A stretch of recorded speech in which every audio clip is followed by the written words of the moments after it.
The Long-Term Achievement Award recognises someone who has dedicated a large part of their life, like many in this room, to a cause.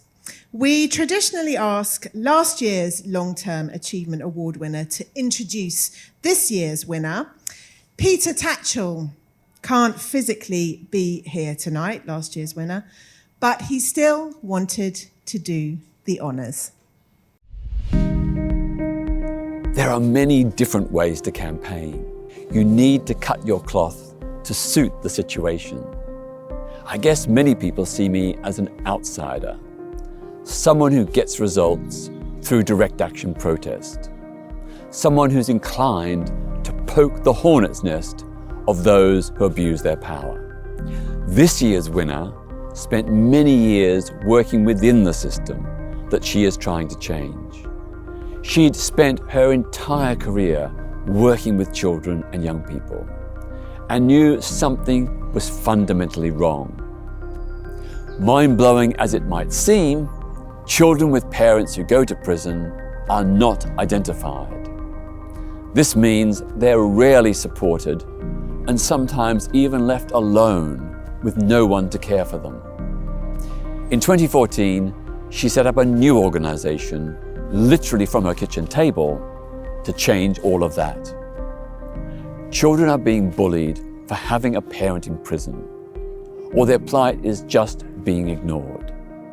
They're dealing with separation and grief, often without sympathy or support from their communities.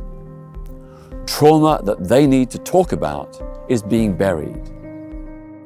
The organisation she founded has given hundreds of children a community and a champion. People cheering them on, not looking the other way. But this award particularly celebrates our winner's determination to change the system too. She hasn't done it by lying down in front of the traffic or banging on the gates of Downing Street, though she shouldn't rule that out. She's done it by helping children and their families to take their own voices into public policy making, talking to politicians, giving evidence, sharing their views. The impact has been dramatic. Children can't get help if no one is bothering to find out who they are. Late last year, the government at last committed to finding out, during the custody process, whether prisoners have children at home.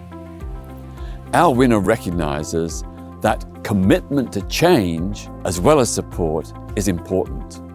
It will prevent children being overlooked in the future, but it's also promising children who are affected today.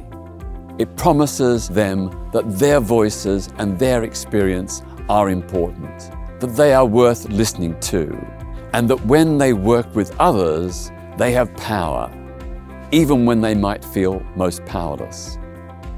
I am delighted to tell you that the winner of the Sheila McKechnie Foundation Long-Term Achievement Award for 2023 is Sarah Burrows. Congratulations, Sarah. Please welcome to the stage, Sarah Burrows.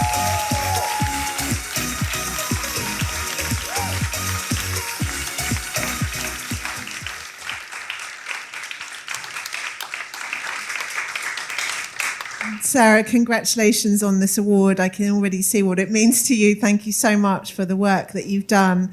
It seems extraordinary to me, as Peter voiced in that video, that these children were not accounted for, that nobody was looking after them or thinking about what would happen to them, that there wasn't a provision inside the system.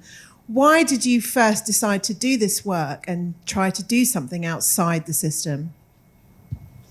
Initially, I must say my interest was much more around, I was managing a youth offending service, and I was really concerned about the children and young people coming through who had a parent in prison, and assumed that there'd be some provision for them. And when I found there was no provision for them, I decided to set up Children Heard and Seen alongside my day job. But I wasn't suddenly then very interested about the offending.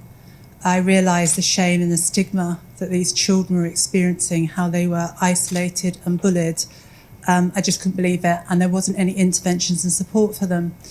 And I sort of make jokes every now and then, or when I'm feeling really stressed by what's going on, is that we know more about Labradors in this country than we do about children with a parent in prison. And there is an assumption that we know when a parent goes to prison that who their children might be, and we don't. And we really don't know who they are.